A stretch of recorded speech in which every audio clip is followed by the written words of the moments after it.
ओम नमो भगवते वासुदेवाय नमः। जय श्री हरि। दोस्तों, आज हम आपको नारायण कवच सुनाने जा रहे हैं। नारायण कवच को श्रीमद् भागवत पुराण से लिया गया है और श्रीमद् भागवत पुराण में राजा परीक्षित ने इस नारायण कवच के बारे में श्री सुखदेव जी से भी पूछा। राजा परीक्षित ने पूछा, भगवान देवराज इंद्र ने जिससे सुरक्षित होकर शत्रुओं की चतुर्गिणी सेना को खेल खेल में अनायास ही जिताकर त्रिलोकी की राजलक्ष्मी का उपभोग किया, आप उस नारायण कवच को मुझे सुनाइए और यह भी बताइए कि उन्होंने उससे सुरक्षित होकर रणभूमि में किस प्रकार आक्रमणकारी शत्रुओं पर विजय प्राप्त की।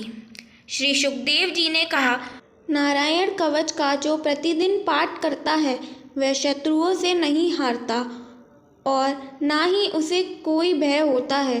सारे अमंगलों का नाश होता है और भय का अवसर उपस्थित होने पर नारायण कवच धारण करके शरीर की रक्षा कर लेनी चाहिए।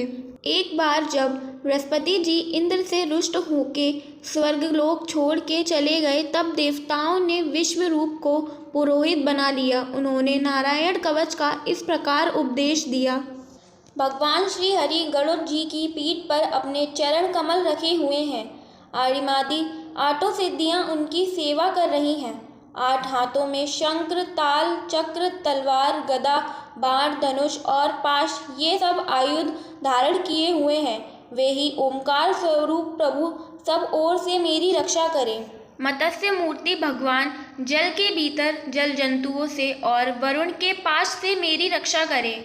माया से ब्रह्मचारी का रूप धारण करने वाले वामन भगवान स्थल पर और विश्व रूप श्री त्रिविक्रम भगवान आकाश में मेरी रक्षा करें। जिनके घोर अट्टहास करने पर सब दिशाएं गूंज उठी थीं और गर्भवती दैत्य पत्नियों के गर्भ गिर गए थे, वे दैत्य युद्धपतियों के शत्रु भगवान नरसिंह दुर्ग, जंगल, रण क्षेत्र आदि विकट परिस्थितियों से मेरी रक्षा करें। अपनी दाढ़ों पर पृथ्वी को उठा लेने वाले यज्ञ मूर्ति वराह भगवान मार्ग में परशुराम जी पर्वतों के शिखरों पर और लक्ष्मण जी के सहित भरत के बड़े भाई भगवान श्री रामचंद्र प्रवास में मेरी रक्षा करें। भगवान नारायण मारण मोहन आदि भयंकर अभिचारों अर्थात तांत्रिक कर्मों और सब प्रकार के प्रमादों से मेरी रक्षा करें। ऋषि श्रेष्ठ नर गर्भ से योगेश्वर भगवान दत्तात्रेय योग के विघ्नों से और त्रिगुणाधिपति कपिल भगवान कर्म बंधनों से मेरी रक्षा करें। परम ऋषि संत कुमार कामदेव से है ग्रीव भगवान मार्ग में चलते समय देव मूर्तियों को नमस्कार आदि ना करने के अपराध से, देवश्री नारद सेवा अपराधों से और भगवान कश्यप सब प्रकार की नरक यातनाओं से मेरी रक्षा करें। भगवान धन्वंतरि कुपत से जितेंद्रिय भगवान ऋषभ देव सुख दुख आदि भयभीत करने वाले द्वंद्वों से, यज्ञ भगवान लोकापवाद से बलराम जी मनुष्यकृत और सांसारिक कष्टों से और श्री शेष जी क्रोधवश नामक सर्पों के गण से मेरी रक्षा करें। भगवान श्री कृष्ण देवाप्यान व्यास जी अज्ञान से तथा बुद्धिदेव पाखंडियों से और प्रमाद से मेरी रक्षा करें। धर्म रक्षा के लिए महान अवतार धारण करने वाले भगवान कल की पाप बहु कलिकाल के दोषों से मेरी रक्षा करें।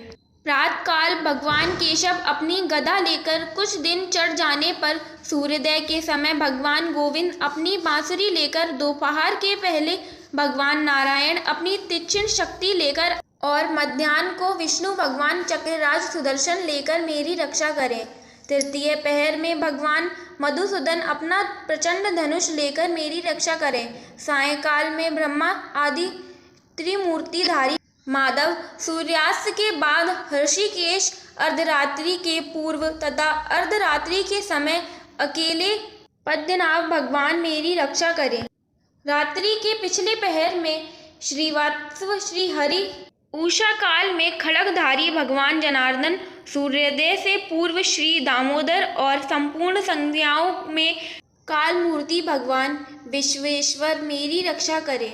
हे सुदर्शन, आपका आकार चक्र की तरह है। आपके किनारे का भाग प्रलयकालीन अग्नि के समान अत्यंत तीव्र है। आप भगवान की प्रेरणा से सब ओर घूमते रहते हैं। जैसे आग वायु की सहायता से सूखे घास फूस को जला डालती है, वैसे ही आप हमारी शत्रु सेना को शीघ्र से शीघ्र जला दीजिए। हे कौमुदी गदा, आपसे छूटने वाली चिन्हगारियों का स्पर्श वज्र के समान असह्य है। आप भगवान अजित के प्रिय हैं और मैं उनका सेवक हूँ, इसलिए आप कुष्मांड, विनायक, यक्ष, राक्षस, भूत और प्रेत आदि ग्रहों को अभी कुचल डालिए तथा मेरे शत्रुओं को चूर चूर कर दीजिए। हे शंख श्रेष्ठ, आप भगवान श्री कृष्ण के फूंकने से भयंकर शब्द करके मेरे शत्रुओं का दिल दहला दीजिए एवं यातुधान, प्रमथ, प्रेत, मातृका, पिशाच तथा ब्रह्म राक्षस आदि भयावनी प्राणियों को यहाँ से झटपट भगा दीजिए। हे भगवान की श्रेष्ठ तलवार, आपकी धार बहुत तीक्ष्ण है। आप भगवान की प्रेरणा से मेरे शत्रुओं को छिन्न भिन्न कर दीजिए। भगवान की प्यारी डाल, आप मेरे सैकड़ों चंद्रकार मंडल हैं। आप पाप दृष्टि पापात्मा शत्रुओं की आंखें बंद कर दीजिए और उन्हें सदा के लिए अंधा बना दीजिए। सूर्य आदि ग्रह, धूमकेतु आदि केतु, दुष्ट मनुष्य, सर्पादि रेंगने वाले जंतु, दाढ़ों वाले हिंसक पशु, भूत प्रेत आदि तथा पापी प्राणियों से हमें जो भय हो और जो हमारे मंगल के विरोधी हो, वे सभी भगवान के नाम, रूप तथा आयुधों का कीर्तन करने से तत्काल नष्ट हो जाएं। वृहद रतंतर आदि सामवेदीय स्तोत्रों से जिनकी स्तुति की जाती है, वे वेद मूर्ति भगवान गरुड़ और विश्वसेन जी अपने नामोच्चारण के प्रभाव से हमें सब प्रकार की विपत्तियों से बचाएं। श्री हरि के नाम, रूप, वाहन, आयुध और श्रेष्ठ प्रसाद हमारी बुद्धि, इंद्रियां, मन और प्राणों को सब प्रकार की आपत्तियों से बचाएं। जितना भी कार्य अथवा कारण रूप जगत है, वे वास्तव में भगवान ही हैं। इस सत्य के प्रभाव से हमारे सारे उपद्रव नष्ट हो जाएं। जो लोग ब्रह्म और आत्मा की एकता का अनुभव कर चुके हैं, उनकी दृष्टि में भगवान का स्वरूप समस्त विकल्पों भेदों से रहित है। फिर भी वे अपनी माया शक्ति के द्वारा भूषण, आयुध और रूप नामक शक्तियों को धारण करते हैं। यह बात निश्चित रूप से सत्य है। इस कारण सर्वज्ञ सर्वव्यापक भगवान श्री हरि सदा सर्वत्र सब स्वरूपों से हमारी रक्षा करें। जो अपने भयंकर अट्टहास से सब लोगों के भय को भगा देते हैं और अपने तेज के सबका तेज ग्रस लेते हैं, वे भगवान नरसिंह दिशा विदिशा में नीचे ऊपर बाहर भीतर सब ओर हमारी रक्षा करें। हे देवराज इंद्र, मैंने तुम्हें यह नारायण कवच सुना दिया। जब विश्वरूप ने इंद्र को संपूर्ण नारायण कवच सुना दिया, तब कवच के महत्व को बताते हुए श्री विश्वदेव इंद्र से कहते हैं, इंद्र, तुम इस कवच से अपने को सुरक्षित कर लो, बस फिर तुम अनायास ही सब दैत्यों को जीत लोगे। इस नारायण कवच को धारण करने वाला पुरुष जिसको भी अपने नेत्रों से देख लेता है अथवा पैरों से छू देता है, वह तत्काल समस्त भयों से मुक्त हो जाता है। जो इस वैष्णवी विद्या को धारण कर लेता है, उसे राजा, डाकू, प्रेत, पिशाच आदि और बाघ आदि हिंसक जीवों से किसी प्रकार का भय नहीं होता। देवराज, प्राचीन काल की बात है, एक कौशिक गोत्री ब्राह्मण ने इस प्रकार विद्या को धारण करके योग धारण से अपना शरीर मरुभूमि में त्याग दिया। जहाँ उस ब्राह्मण का शरीर पड़ा था, उसके ऊपर से एक दिन गंधर्व राज चित्ररथ अपनी स्त्रियों के साथ विमान पर बैठकर निकले। वहां आते ही वे नीचे की ओर सिर किए विमान सहित आकाश से पृथ्वी पर गिर पड़े। इस घटना से उनके आश्चर्य की सीमा न रही। जब उनके बाल खिले, मुनियों ने बतलाया कि यह नारायण कवच धारण करने का प्रभाव है।